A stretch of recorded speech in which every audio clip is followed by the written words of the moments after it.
사미르 아미는 카이로에서 모두 의사인 프랑스인 어머니와 이집트인 아버지 사이에서 태어났다. 제2차 세계대전 중 고등학교 시절 아미는 민족주의보다 공산주의자에 속했다. 영국의 이집트 지배에 대한 반발 때문에 나치 독일과 손을 잡아야 한다는 입장에 반대했다. 1947년 아미는 파리로 떠나 두 번째 고등학교 졸업장을 받았다. 그는 1952년 사이언스4에서 정치학 학위를 받았고 1956년 인시에서 통계학 학위를 1957년 경제학 학위를 받았다. 자서전 지식 여행에서 그는 세상을 변화시키는 사회운동에 주력하면서 틈틈이 학업을 병행했다고 밝혔다. 즉 학자보다 실천가를 선호했다. 아미는 곧 프랑스 공산당에 가입했지만 점차 소련 마르크스주의와 거리를 두고 마오주의 세력과 교류했다. 그는 비밀리에 공산당 활동을 했으며 1955년 아시아 아프리카 반동회의에 영향을 받았다. 그는 1956년 박사학위 논문 작성을 연기하면서 수에즈운하 국유화와 전쟁 반대 시위에 참여했다. 사미르 아미는 말리, 중국, 베트남, 알제리, 베네수엘라, 볼리비아 등 여러 국가의 고문으로서 활동했다. 아미는 빈부격차 해소를 위해 성장을 극대화해야 한다는 입장에 회의적이었다. 1963년 그는 유엔 아프리카 경제개발연구소에서 일하면서 여러 기관을 설립했다. 네, 첫째, 아민족, 독특하죠. 프랑스인과 이집트인 사이에서 프랑스 사람이야. 이집트계 프랑스 사람이에요. 그래서 이 선진국과 이 개발도상국이죠. 여기에 관심이 많았고, 그 다음에 이 사람은 실천가야. 나중에 뭐 아리기라든가 웰레스텐 이런 사람들은 실천가가 아니에요. 학자들의 계량주의자예요. 이 사람은 막수주의자예요. 실천가예요. 실천가. 실천가면서 공부도 많이 했고, 그러면서 이 사람은 또 뭐 했냐면은 중요한 거는 제3세계 국가의 고문으로 많이 활동했어요. 제3세계에 대해서 많이 관심이 많았다는 거죠. 지난번에 말했죠. 2010년에 아프리카 세네가 세계사회 포럼에 가가지고 제가 아민을 만났다 그랬죠. 같이 토론을 했었어요. 자, 그러면은 빨리빨리 보면 되니까 이거는 우리 박건영 동지가 한번 읽어봅시다. 1970년까지 그는 데카르푸아티의 대학교와 파리팔다 벤센에서 교수로 재직했으며 DP 후장으로서 1970년부터 1980년까지 재직했다. 1980년 아민은 다카르 제3세계 포럼 수장이 되었다. 아민은 2018년 다카르에서 7월 31일 폐암 진단을 받고 파리의 한 병원으로 이송돼 8월 12일 세상을 떠났다. 사미르 아민은 스스로를 종속이론보다는 세계사적 유물론 학파에 속한다고 자인했다. 그는 1957년 박사학위 논문에 따르면 저개발 경제는 자본주의 세계경제의 구성 요소이다. 이러한 세계경제에서 빈곤 국가는 주변부를 형성하며 세계경제의 중심부 국가들의 재생산을 위한 영구적 구조력을 강요받고 있다. 같은 시기에 탈화주의가 라틴 아메리카에서 등장하며 종속이론으로 발전했고 나중에 월러스틴의 세계체제 분석에 영향을 미친다. 아민은 중심부 제국주의 국가들의 독점 때문에 주변부 국가들이 중심부를 영원히 따라잡을 수 없는 양극화가 구조화됐다고 본다. 이런 입장에서 아민은 반주변부 개념을 거부했고 니콜라이 콘드라티예프가 주장한 것처럼 자본주의를 순환적이라고 분석하는 것에 반대했다. 따라서 그는 주변부가 세계 경제에서 분리되어 자기 중심적 발전을 이루고 근대화 이론에 내재된 유럽 중심주의를 거부해야 한다고 주장했다. 네. 중요한 거 봅시다. 일단 아민은 자기의 종속 이론이 무슨 마르크스에서 이탈한 게 아니라 마르크스주의 이론, 유물론이라고 했다는 거예요. 마르크스주의 이론. 그렇게 봤다는 거고. 그래서 이 사람이 종속이론은 아릭이나 월레스턴한테 영향을 미쳤는데 관점이 달리 이 사람들 관점. 아미는 제3세계가 주체가 돼가지고 이 종속의 극복에 문제가 있었다면 이 세계체제라는 그 월레스턴이나 이 아리기는 누가 패권을 가지냐, 누가 패권을 가지는가. 이래서 강대국 중심이라는 거예요. 미국에 돈 받아가지고 연구했다 그랬죠? 강대국 중심, 개량주의자죠. 그렇지만 아미르의 영향을 받았다는 거고. 그래서 아미르는 준주변부를 인정하지 않아. 무슨 말이냐면 한국 같은 경우를 인정하지 않다는 거예요. 그럼 한국은 왜 그러냐? 그러면 한국은 이 주변부가 정상적으로 발전한 게 아니라 예외라는 거지. 예외. 왜 예외냐? 아까 말했지. 반공기지. 그래서 원칙적으로 주변부는 그 경제성장이 불가능하다. 영원히 종속당한다. 이게 원칙적인 거예요. 그러지 않은 경우는 예외적이다. 그거는 특수한 사례가 있다. 경제 외적 사례, 반공기지. 반공 쇼윈도 때문에 그렇다는 거죠. 이렇게 됐다는 거. 그럼 이걸 어떻게 극복하냐? 그럴 때 자본주의 경제에서 분리, 제국주의와 관계를 끊어야 된다는 얘기예요. 어떻게? 베네수엘라나 쿠바처럼 제국주의와의 관계를 끊어 분업체제를 거부해야 된다. 분업체제를 거부를 해야 된다. 이렇게 주장을 한 거예요.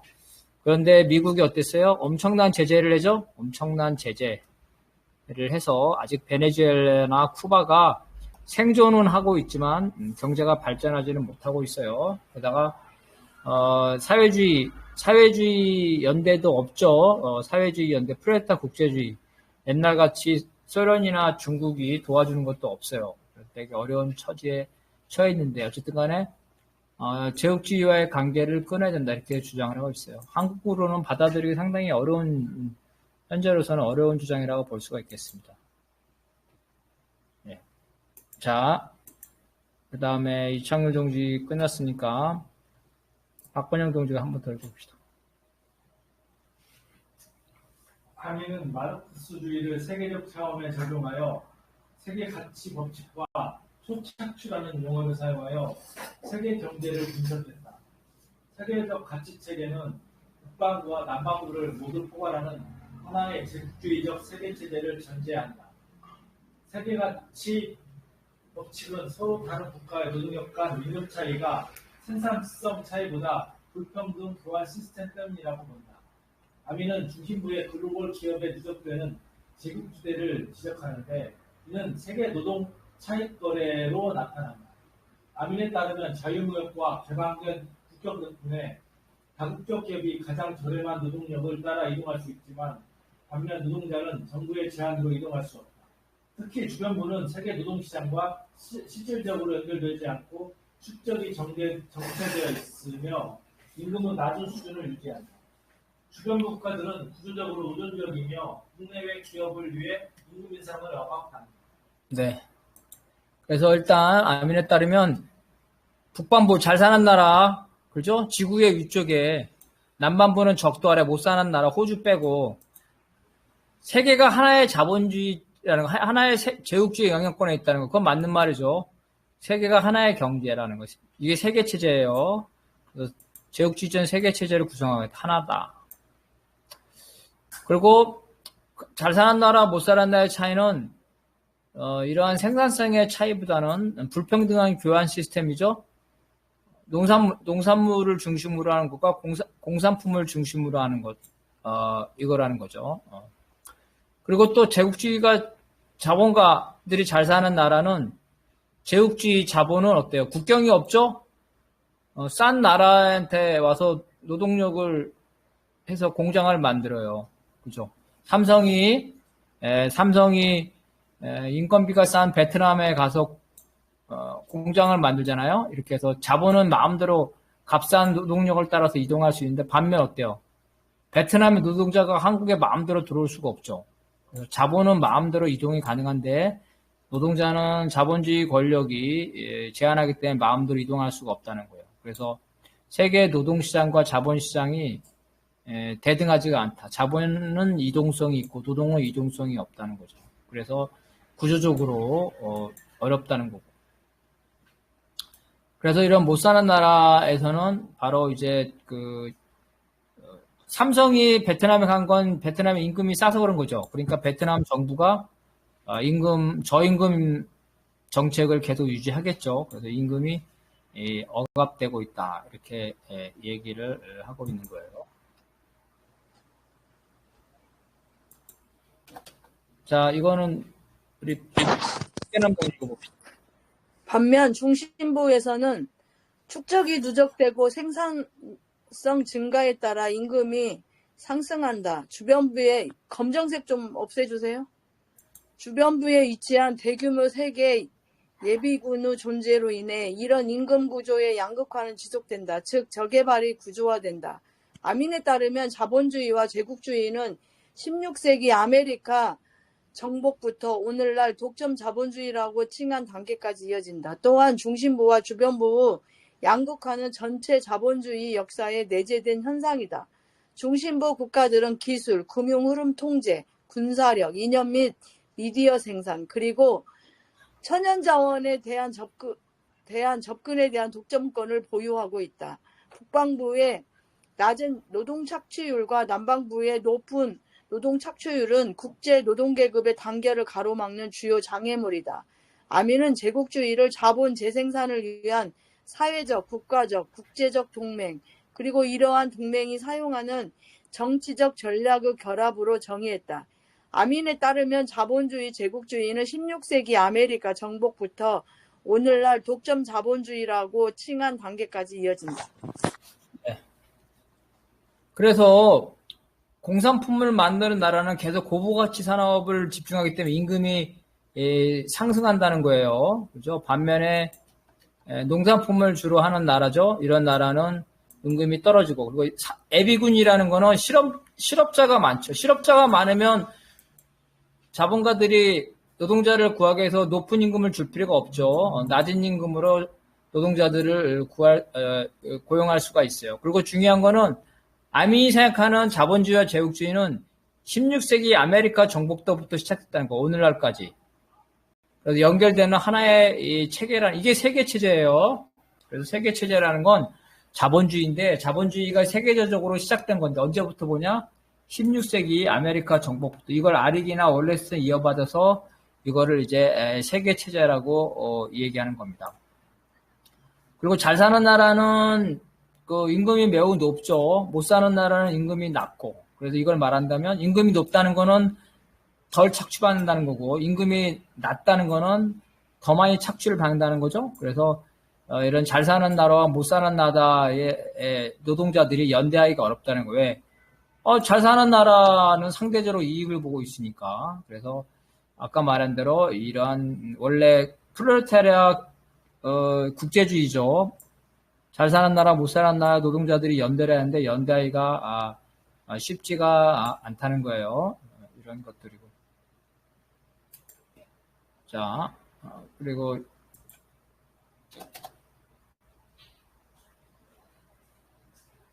이거는 우리 오준호 동지가 한번 읽어봅시다. 또한 중심과 주변부의 양극화는 전체 자본주의 역사에 내재된 현상이다.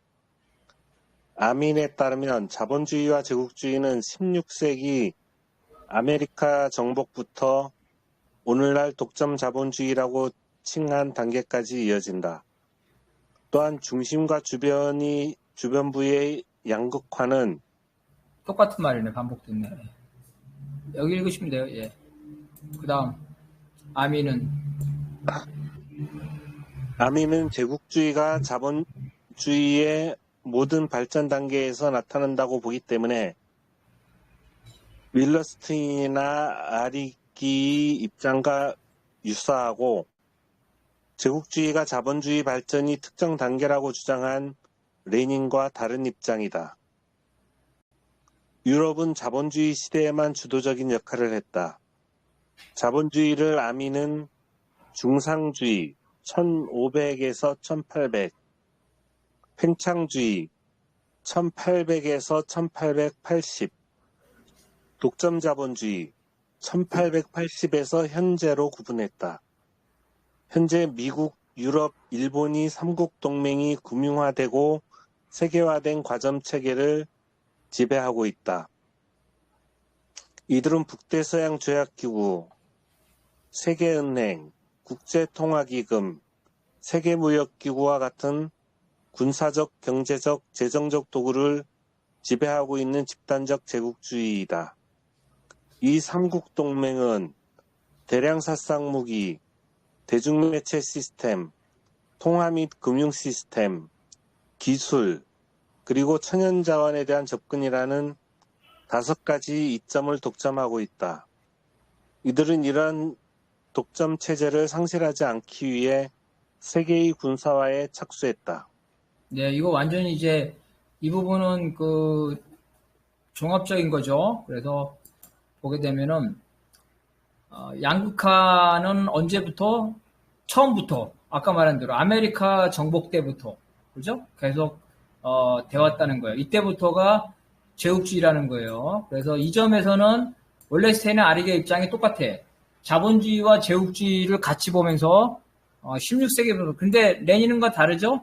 레닌은 어때요? 제국주의는 19세기에 그 자본주의의 그 최고의 발전 단계라고 봤잖아요. 그래서 레닌과 그 아민의 입장이 조금 다르다는 거예요. 그래서 아민이나 월레스테인이나 아리기는 자본주의를 장기적으로, 그래서 장기라는 말 여러분 이제 기억하고 있어야 돼요. 장기다, 장기. 장기는 자본주의의 시작부터 얘기하는 거예요. 아까 말했죠?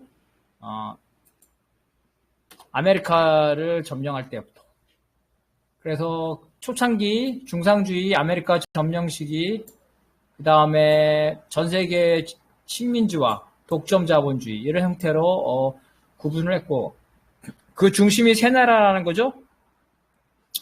이 세 나라고 경제적뿐만 아니라 군사적으로, 그리고 나라뿐만 아니라 국제기구까지 이렇게 집단적으로 무역기구나 금융기구까지 가지고 있다는 거.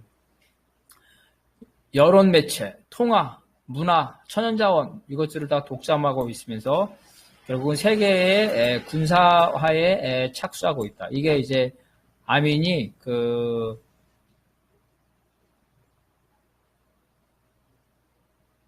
종합적으로 결론을 내린 게, 우리 너무 빠르니까 일단 우리 여기까지를 하고 질문하고 의견을 받아서, 자 지금 종합한 건데요. 그래서 오늘 양이 많으니까 의견이나 질문 1분씩 우리 저기 먼저 온라인 상에 있는 분들 중에 함계남 동지나 오진우 동지 질문이나 의견. 제국주의를 제국주의에 대해서 언제부턴지 저기 이견이 다르다고 그런 거죠? 그렇죠. 레닌과 아민이. 예.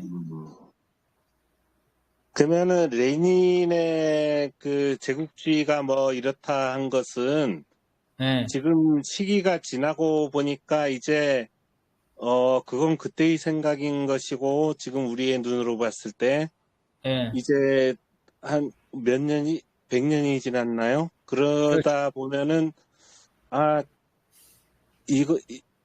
그 생각과는 좀 다르게 진행되었다고 봐야 될까요? 그런 측면이 있죠. 그러니까 그 레닌은 그 제국주의를 그 자본주의의 최고 단계, 그래서 대부분 19세기를 얘기한 거잖아요. 19세기를 얘기한 거고. 근데 아민은 그게 아니라 아메리카 독립, 그죠? 아메리카 정복 때부터 오늘날까지 얘기가 한 거. 이게 그래서 자본주의는 원래부터 제국주의였다 이렇게 주장하는 거죠. 제국주의였다 이렇게 주장하는 거죠. 그러면서 오늘날 안 맞는 게 뭐냐면은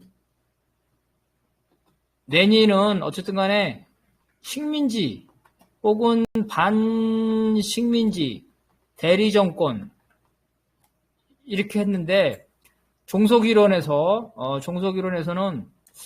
어쨌든 간에 그 중남미나 그죠?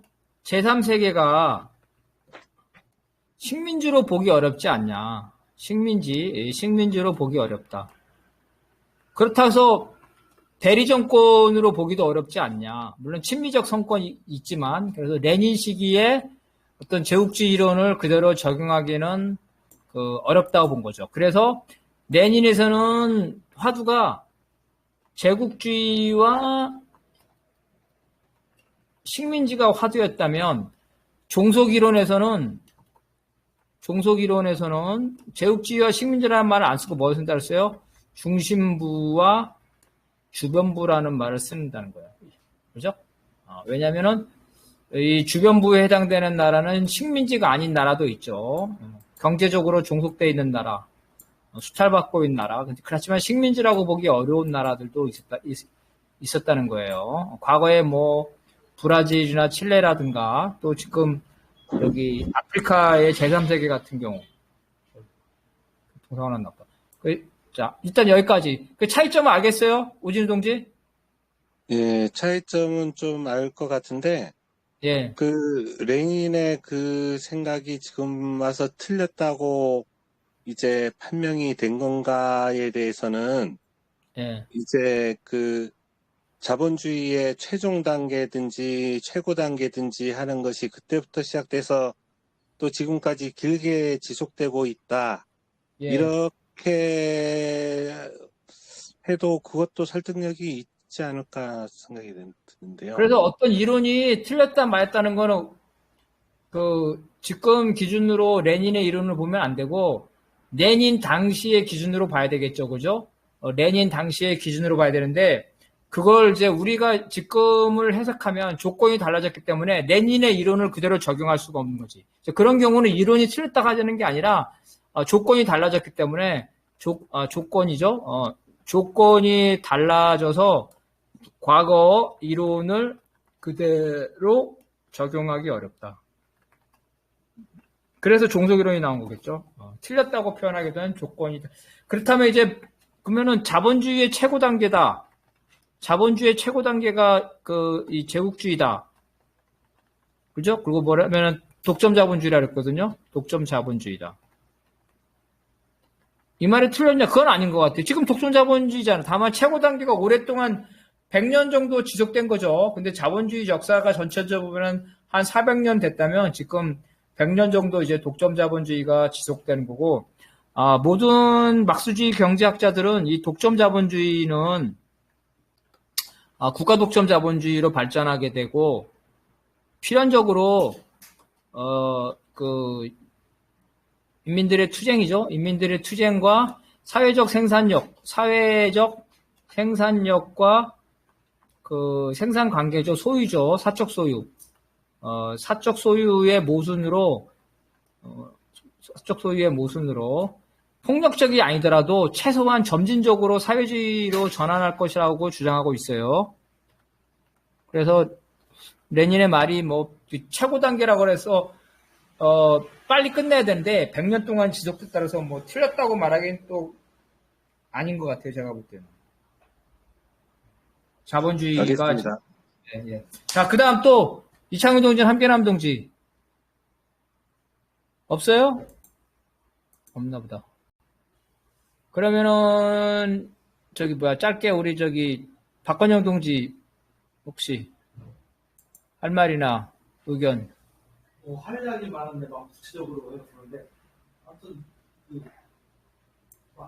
일단 여기서 보면 지금 현재는 대한민국 어느 정도 종속 관계나 네. 그 자본주의에서 뭐 국가독점에서 아니면은 그래서 솔직히 미국과 관계든 아니면은 전 세계에서 제국주의적인 면을 띄고 있으니까 이제 생각해보면 좀 한번 그것도 한번 생각이 들긴 하는데 그래요. 적어도 미국한테는 종속적인 면이 있는 자. 그러면은 그래. 그거 해서 한번 방금 그걸로 정리하는 거 합시다. 자, 그래서 현재 한국 봅시다. 일단 종속적 발전은 맞죠. 그렇잖아요. 종속적이지만 발전하고 있잖아요. 외형적으로는 지금 선진국 아니야, 우리가. 종속적 발전하고. 그 다음에 상대적 자율성도 맞죠? 미국이 하라는 대로 무조건 하지 않잖아요. 상대적 자율성. 근데 이 상대적 자율성은 어떤 정권마다 달라지죠? 정권마다. 정권에 따라 달라지잖아. 정권에 따라 달라진다. 윤석열 같은 경우는 상대적 자율성이 좀 줄고, 이재명 같은 경우는 상대적 자율성이 좀 많아지고, 그죠? 그 다음에 민중들의 투쟁에 따라 달라지겠죠? 민중들의 투쟁에 따라 또 달라진다. 근데 우리가 최근 관세 협상을 봐서라도 알 수 있는 건 뭐냐면은 그 미국에 대한 경제적 의존이죠. 경제적 의존을 그죠? 경제적 의존을 극복하지 못하면 정치적 의존도 극복 못한다는 거죠. 의존도 극복 못한다. 극복 못한다. 그리고 한국이 지금 경제 규모로 봤을 때 경제 규모로 폐쇄 경제는 불가능한 거잖아요. 그래서 무역을 할 수밖에 없어. 그러면은 현실적으로 할 수 있는 거는 그 무역의 다변화죠. 무역의 다변화. 무역의 다변화로 미국의 그 비중을 낮춘다. 그죠? 아까 말한 것처럼 핵심적으로는 그 미국, 일본, 중국, 인도, 인도 대신에 유럽이죠. 유럽, 인도, 그 다음에 동아시아. 이런 형식의 좀 균등하게 되면 미국에 대한 그 의존도가 떨어지게 되면서 아마 자율성을 더 획득할 수 있지 않을까. 그렇게 생각이 돼요. 아마 그런 방향으로 갈 것 같아요. 내부적으로는 좀 너무 이렇게 좀 일부를 피해, 어떤 패신적이거나 아니면 네. 일부 희생을 강요하거나 그런 면도 또 존재하잖아요. 네, 그렇죠. 강제적으로. 예, 맞습니다. 자, 함계란 동지, 이창훈 동지, 짧게 의견이나 질문 없어요? 없습니다. 네, 네. 없습니다. 그러면은 다음 주는 쉬어요.